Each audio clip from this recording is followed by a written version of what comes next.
Vehicles that were made without planned obsolescence in mind. Vehicles that can last a lifetime. These are cars that even if you drive today, they will give you some status and respect on the road. They were not only reliable, but they also had good driving dynamics. In fact, generally they are still better than some of the modern cars like the Axios, Fielders, Premios, and Nissan Sylphies. Which cars am I talking about? I'm talking about the Mercedes-Benz W202 and the Peugeot 46. These are one of the best old classics you can buy currently in the Kenyan market. In fact, they are not necessarily classics because they are not too old and neither new. They are somewhere in between that middle era where technology began advancing. These are vehicles that came with some advanced technology that even some of the modern cars still don't offer. This is not going to be a comparison. We are just going to talk about these two vehicles in general and find out why they are seriously worth considering. So please stay tuned for that, and as always, if you find this content helpful, please do consider subscribing to the channel for more informative content on cars as well as bikes. Welcome to iCave Auto Reviews.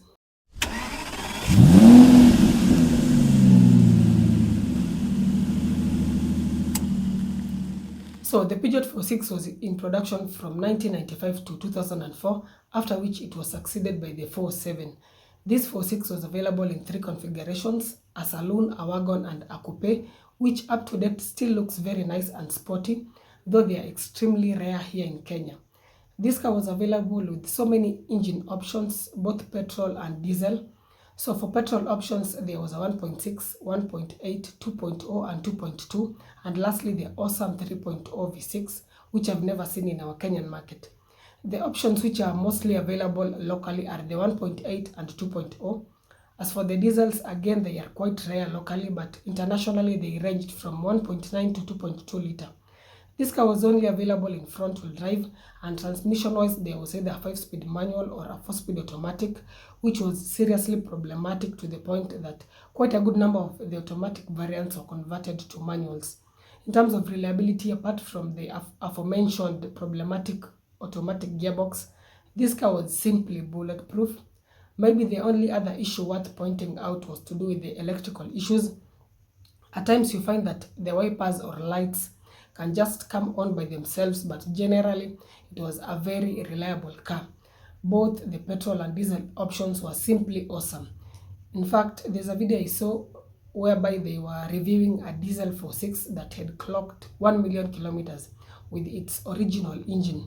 So this car was one that was almost built to perfection, and no wonder they are still available not just here in Kenya but in many other African countries like Nigeria, Egypt, Uganda, and even internationally. If it looks, this car still looks the part. It drives very well and feels refined, and even efficiency wise it's not bad at all. For the petrol engines, they can achieve between 10 to around 14ish kilometers per liter, with the exception of the mighty V6, which is more thirsty. As for its suspension, it's also very comfortable. French cars have always nailed it when it comes to how they handle the road undulations. So at the front, this car gets McPherson struts, and at the back it gets a multi-link setup. Now currently you can get a 46 from around 200,000 shillings to around 500,000 depending on the condition. At such an affordable price, I can guarantee you that if you get a good example, you will really enjoy owning this car. Quickly on to its pros, it looks quite nice. For its age, it certainly still looks very appealing and better than some modern vehicles. It's also affordable to maintain, it's very comfortable, handles well, it's refined, super reliable, especially the ones with the manual transmission, and lastly, it is very well equipped. For a 20 or so year old car to have features such as electric seats with memory function, rain sensing wipers, automatic lights, speed sensitive power steering, and variable electronic suspension control, which tightens or loosens the damping of the shocks. It's simply impressive, though some of these features were not standard on all grades.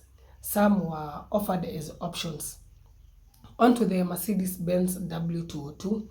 This was and is still another great machine. It was in production from 1992 to 2001, and it was available as a saloon and wagon, though some markets even got a coupe.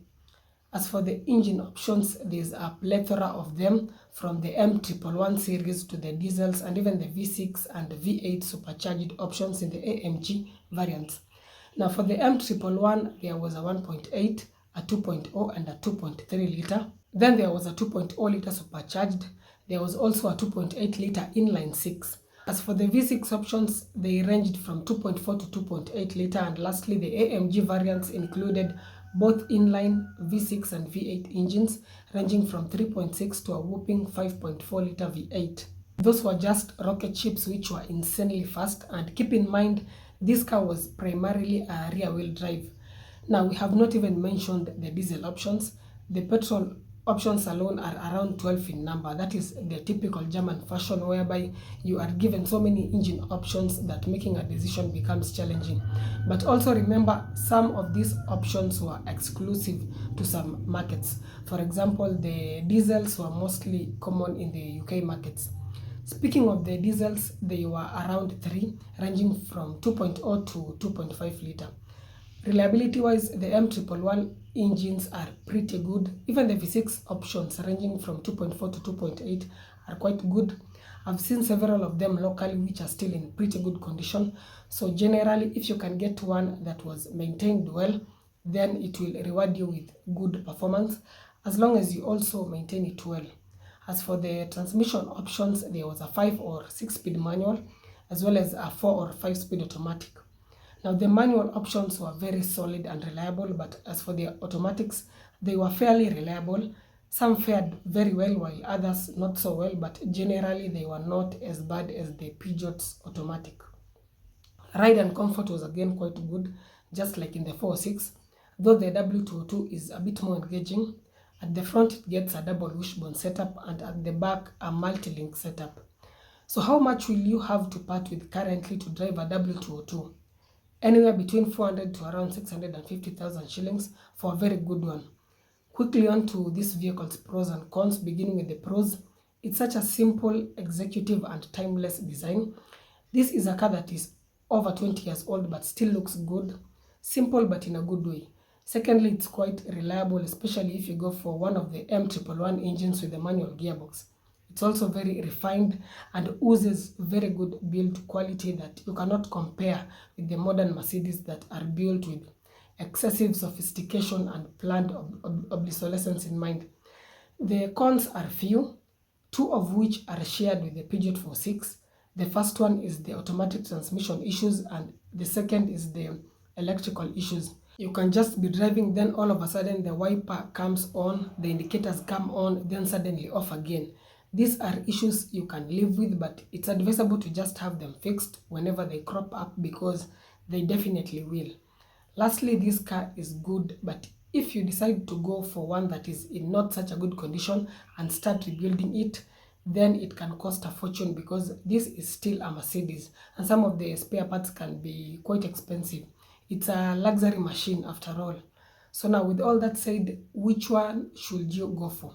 My simple answer is this: if you have around 1 million shillings and you are intending to buy one of these small cars, why not just seriously consider buying these two cars? 1 million can get you both cars. They are so good that personally I can't draw a line between them. If I had the money, I would have bought both, but my absolute favorite is the Peugeot 406. Do let me know your thoughts in the comment section. I hope this has been helpful. Thanks a lot for watching. As always, if you have any inquiries, feel free to reach me via WhatsApp or email. That's it for today. Stay safe, ride and drive safe, and see you in the next one.